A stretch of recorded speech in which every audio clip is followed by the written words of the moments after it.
If you are over the age of 55 and thinking about applying for Social Security disability, you need to know this. The rules are stacked much more in your favor than for younger people. It's because of something called the grid rules. And if you understand how they work, you can make a much stronger case right from the start. Here's the big difference. If you're 55 or over, you don't need to prove that there's no jobs in the entire national economy that you can do. You just have to prove that you can't go back to your past relevant work, you haven't gained skills that would transfer to an easier type of job, and that the most physically demanding work you could do now is considered light work or less. That's a much lower hurdle to clear, but you still need to prove it the right way.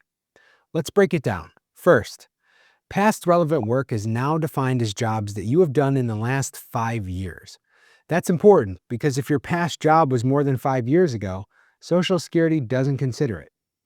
And if your recent work history has been physically demanding, that can be a huge advantage for you. Second, transferable skills matter a lot. Social Security will look at your old job and ask, could the skills you have done there carry over to a job that is less physically demanding? For people over 55, the answer is often no. And the key thing is, we're not talking about whether you could learn a brand new skill. We're talking about whether your old skills directly match something easier. Most of the time, they don't. Third, you need to show that you are limited to light work or less. Sometimes the easiest way to do that is to flip the question and prove you can't do medium work. Here's what medium work means. Basically, being on your feet most of the day, 8 out of 8 hours, and lifting up to 50 pounds occasionally. But here's the part that most people don't realize. Medium work also means you'd have to lift 25 pounds for at least 2.5 hours of your workday, and possibly as much as 5.5 hours. That's a lot of lifting. If you've got back issues, joint pain, breathing problems, heart issues, really almost any significant physical impairment, doing that consistently is probably out of your reach, and that puts you in the light work category or lower. Now, let me give you an example. Imagine that you're 57 years old, and you've spent the last 20 years working construction. Your job in the last 5 years involved heavy lifting, climbing, and being on your feet all day. Now, because of severe knee arthritis and a back injury, you can't do that work anymore. Could you do a desk job?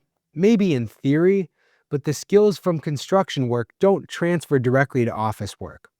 That's exactly the kind of situation where the grid rules are on your side.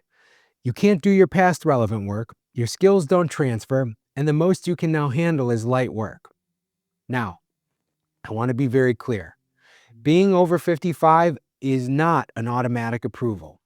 You still have to meet these criteria, and your medical records need to back up your limitations. That means making sure that your doctors are documenting how long you can stand and walk, how much you can lift, and what kinds of movements or activities you can't do anymore. The more that your medical evidence matches your testimony, the stronger your case will be. If you're over the age of 55 and thinking about applying for disability, don't leave this to chance. These rules can be the difference between winning and losing, but only if you present your case the right way. Give me a call or leave a comment if you have questions about how these rules could apply to your situation. I'll walk you through exactly how to use the grid rules to your advantage so that you can give yourself the absolute best shot at winning your case.